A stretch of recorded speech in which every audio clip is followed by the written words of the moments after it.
Commentary. They present everything as a moral equivalence, as if I have a gun and the guy who just popped up a bunch of rounds in the church in Charleston have a gun. We both have guns. Therefore, we're morally equivalent. That's not the case. These are dictators with a track record of human rights so abysmal. Other dictators in this globe look like patty cake players. I mean, that's what they do because the historical ignorance in this country is so profound. It's really easy when you don't have to fight for freedom, and when you don't have freedom to talk about liberalism and to talk about things that you don't know. I think that that's tend to happen, and I think that that's a true statement. Yeah. The problem is not that we're having a diplomatic relationship with like you displayed. The problem is that we're concessions from them. In fact, we're the ones making concessions. I just read that we're going to stop pro-American broadcasts into Cuba that we've been doing since the 60s that very much infuriate the Castro brothers. We're going to stop doing that now. So the Americans are making concessions, not the Cuban regime. It's an amazing thing. That is atrocious to think about, like your freedom of speech here in this sovereign country, in this democratic country, where you have freedom of speech that is being taken away using the effort to rebuild relations with a country that doesn't respect the most basic human rights. And I think that is horrible that we even entertaining the idea of doing something like that. How do you explain that in your opinion? I mean, why do you think that Obama's administration is doing this? No, I think that it's kind of like this rock star mentality that he has. That he wants to be like, that, he knows that enough people will say, yes, we need to improve relationship with Cuba at any cost. So he's doing it so that he can bring attention, so that he can be remembered as the president that did something meaningful.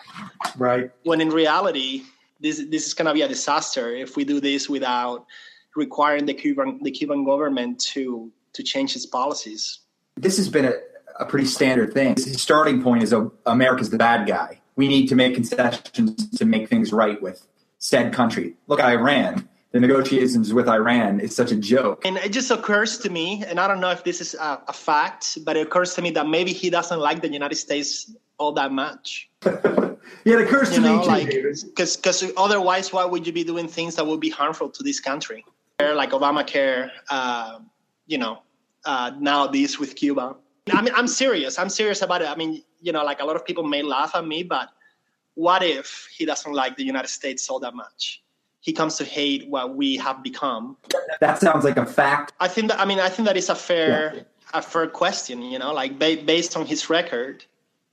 I think that, why not? Why not wonder if maybe he doesn't like the United States all that much? Well, David, I think the second you ask a question like you just asked, you begin on an intellectual breadcrumb trail of discovering that the left is exactly what you're saying. I mean, this is about Barack Obama. This is not about Cuba. This is not about the United States. But I wanted you to elaborate on something. You said something really interesting that captivated my imagination. You said this is going to have devastating consequences, or a better way of saying that is this is going to be a disaster.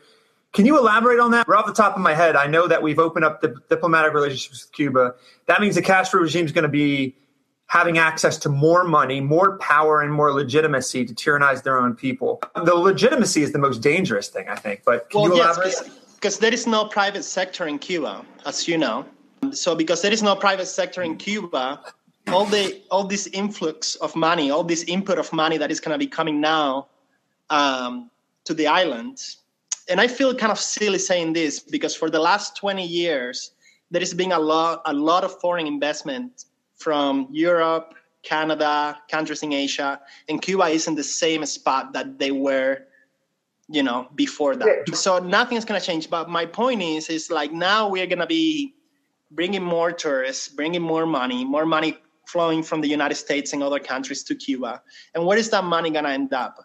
I'll tell you this much. As long as there is a Castro regime, it's not going to end up in the people that need it the most, which is the Cuban people.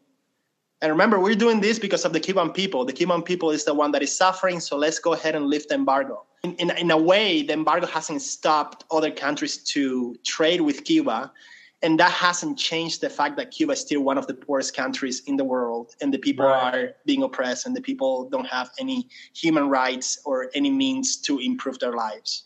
So what is lifting the embargo going to do?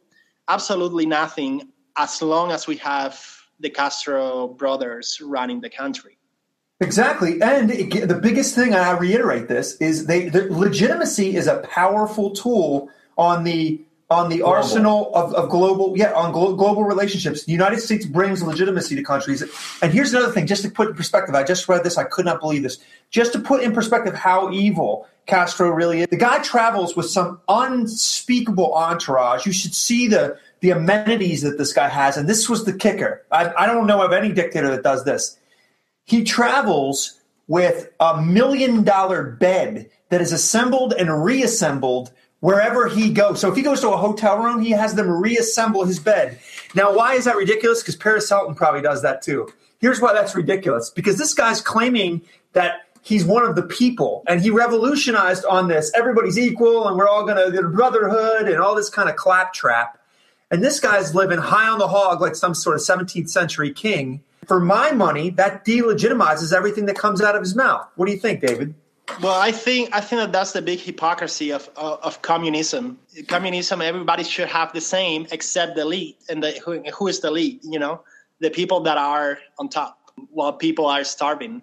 How do the people see this kind of thing and then continue to buy rhetoric about equality? America, look at America. Yeah, now we're not nearly at that point, but we're not only we're flirting, we're getting in bed with it, and that's the inevitable result. I mean, we have Washington, D.C., if you've seen the Hunger Games, is basically Pan Am. It's getting to the point where that's the richest area in the whole world, or not in the whole United States. It's the richest area. They consume them. I know they consume the most wine in the United States. I read that. I thought that was pretty funny. They drive the most high-end cars. They have these ridiculous environments. They truly are the elite. I mean, you asked how that's possible. Maybe it's not that. But David, the distinction here and the contrast. I mean, that's a good point. But when you're literally looking for your next meal, that's a level of poverty that should awaken your mind to these ridiculous. Well, he just said that the government's set up in such a way that you can't. We have freedom to be able to question, and we don't. They don't have. Yeah, in Cuba, you don't have a chance to. If you question something, you go to jail. This is a concept that you won't understand unless it happens in the United States. Is there any warning? Is there any way that we can awaken to it without pain? For us to not become like that? Yes. I tell you what, when a big sign of that will be, I study economics in a very liberal school, Keynesian economics, and I'm more of a classical economics. When you have a government that wants to start to take control over every little aspect of your life, that should be a sign for you, right? Red flag. When you have a government that wants to control, I don't own a gun. I don't like guns. I don't see the point of owning a gun. But I think that people should be able to own a gun. When you have a government that wants to control that little aspect of your life, and that's just an example, you should read that as a warning sign. That's how it was in Cuba, little by little things. They placed themselves in a position where from that position, it was easy to take over the rest with minimal effort.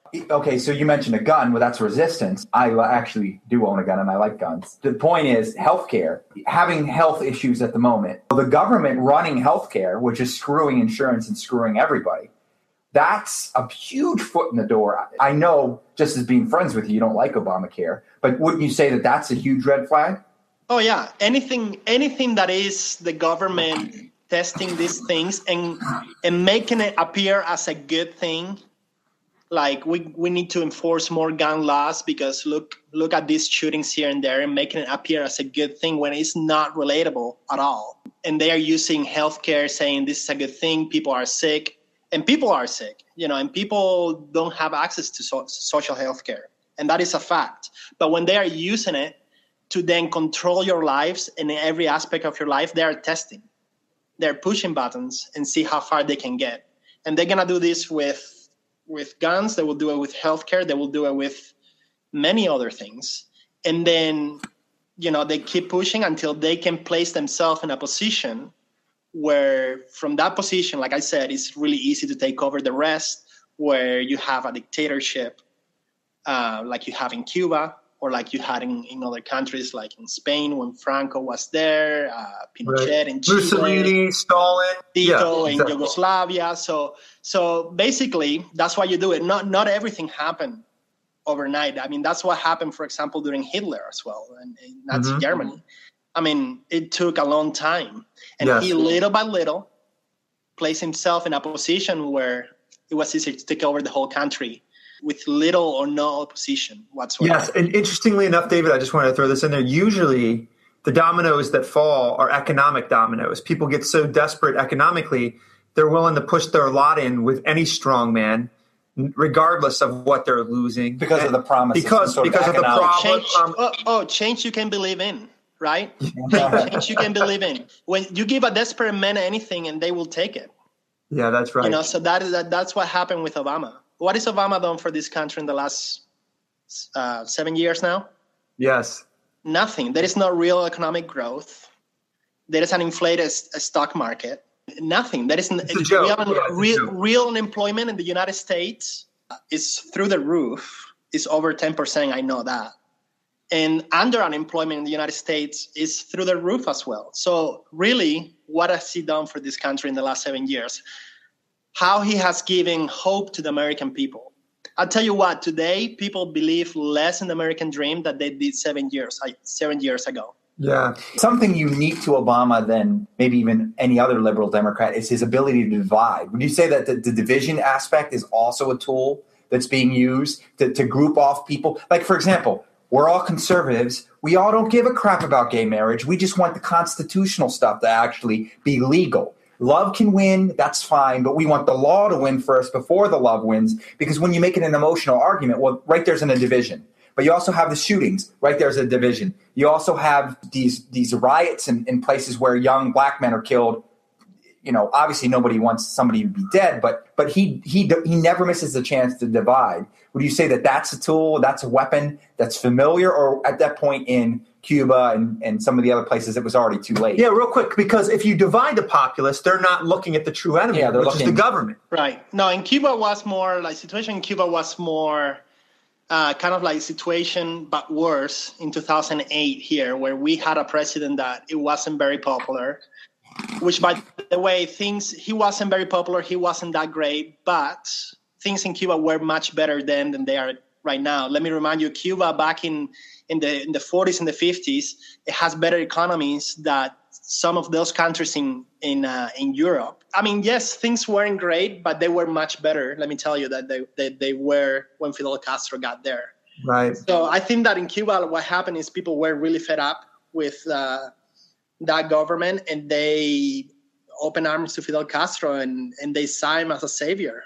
But he was charismatic. He was good looking. He was charming. He could give a speech. I mean, Fidel Castro was like the Mick Jagger of politics in Cuba, and Che Guevara was the Jim Morrison of politics in Cuba. So and people, why not? Like when you're desperate, you think, you have the promise of education, which, by the way, was delivered. People in Cuba didn't have access to education. Now with Fidel Castro, they had.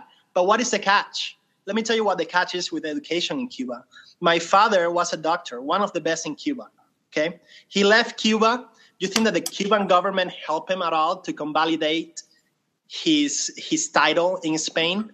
Right. They didn't. They didn't want to. You know what? So as long as you're staying in Cuba, you can have your title, you can have your education. But if you leave Cuba, my father, not a single day was able to be a doctor again in Spain. Wow. They give promises of education, healthcare, and people buy it and people believe it. And then eventually, they position themselves in a spot where they were able to control every little aspect of the Cuban people and their lives. Can't tell you how articulate you are. By the way you wield the English language is impressive. So we've established, if you're intellectually honest, I think we've established that totalitarianism, big government, statism, certainly as an example, Cuba is a disaster and a dead end. I think you have a little wider lens to look at this through, other than Luke and I, because we were raised here. What can we still do to head this thing off at the pass? And what I mean by that is, I see us as slow walking towards a similar end. The American people seem to drown in apathy and distraction and ignorance. And just like you've laid out, they seem to be taking all the bait. What can be done that isn't being done? Like, for example, let me just toss this out there. I've been very, very impressed with Marco Rubio. Like a lot of candidates in the race right now, but Marco Rubio is so articulate in describing what America is. And I think that comes in a similar way that you are. And I have other friends, and they're not native-born Americans. And they tend to wax poetic and speak of America in a